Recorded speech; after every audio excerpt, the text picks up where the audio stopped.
যেগুলো আত্মহত্যা করে ওগুলো তো আল্লাহ তাআলা তো মাটির গছে না, ইনারা গায়েব করে এই জিন পরীর রূপ ধারণ করে ভয় ভীতি দেখায়, বড় বড় দাঁত দেখায়। আরেকদিনকে কুশলে গুড় লোড দিছি, দেওয়ার পর এসে শ্মশান ঘাটে এসে আসিছি, আসার পর মনে করেন গাছের ডাল ভেঙে পড়লো অটোমেটিক, মানুষজন কেউ নেই, কোনো বাতাসও নেই, কিচ্ছু নেই, ডাল ভেঙে পড়লো। পরে আমি তখন ম্যাচ মারে ফেলা দিছি, আর মনে করেন গাছের ডাল উপরে সরত করে উঠে গেছে। যাওয়ার পর পরে মনে করেন যে দাঁত বার করে নিম্ন শ্রেণী ধরেন 8 থেকে 10 জন, 4টা মহিলা 4টা পুরুষ হাসিচ্ছে এই গাছের মাথার উপর বসে।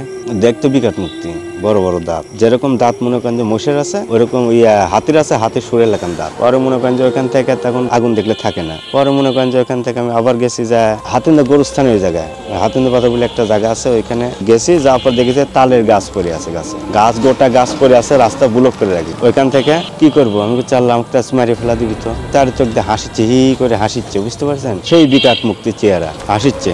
আমি যখন ম্যাচ মারে ফেলা দিচ্ছি তখন গাছটা সরাত করে উঠে যায়, যেখানকার গাছ সেখানে গেছে। যাওয়ার পর ওইখান থেকে চলে আসিছে, এসে গোবিন্দপুরে এসে দেখি একটা লোক রোজু করিচ্ছে, অটোমেটিক রোজু করিচ্ছে। কিন্তু ওনাকে আমি মুখটা দেখার চেষ্টা করলাম, বহুত দেখতে পেলাম না, পা দেখতে পাচ্ছি না, শুধু সাদা একটা জুব্বা, রোজু করছে টিউবওয়েল চেপে, ওনার মুখও দেখতে পাচ্ছি না আমি, বিশাল লম্বা। পরে ওইখান থেকে গেছি, সালাম দিছি, দেওয়ার পর করতে যাওয়ার সমস্যা নেই। পরে গোবিন্দপুর ব্রিজ পার আসার পর যেখানে 3 মানুষ পানি পুকুরে, ওখানে সবাই ধান লাগাচ্ছে বোরকা পরে, আর ই করে হাসিচ্ছে, আর এরকম হাতির সুরে এলাকান যেরকম দাঁত ওরকম বড় বড় দাঁত বার করে। পরে মনে করেন যে ওইখান থেকে আমি দিশা বিশা না পাই, মনে করেন যে ওইখান থেকে গামাতো করে পড়ে যাই। ওইখানে পড়ে যাওয়ার পর এক লোক হেরিকেন জ্বালালিয়া মনে করেন আস্তে আস্তে আস্তে আস্তে আসার পরে সাথে আমি অজ্ঞান পড়ে গেছি। কারণ ওইখান থেকে পানি ইয়াদ করে নিয়ে এসে বালতি আসলে হাতে, বালতি পানি শুনে দিয়ে জ্ঞান ফিরার পর করছে, কে বাবা তুমি কি হচ্ছে?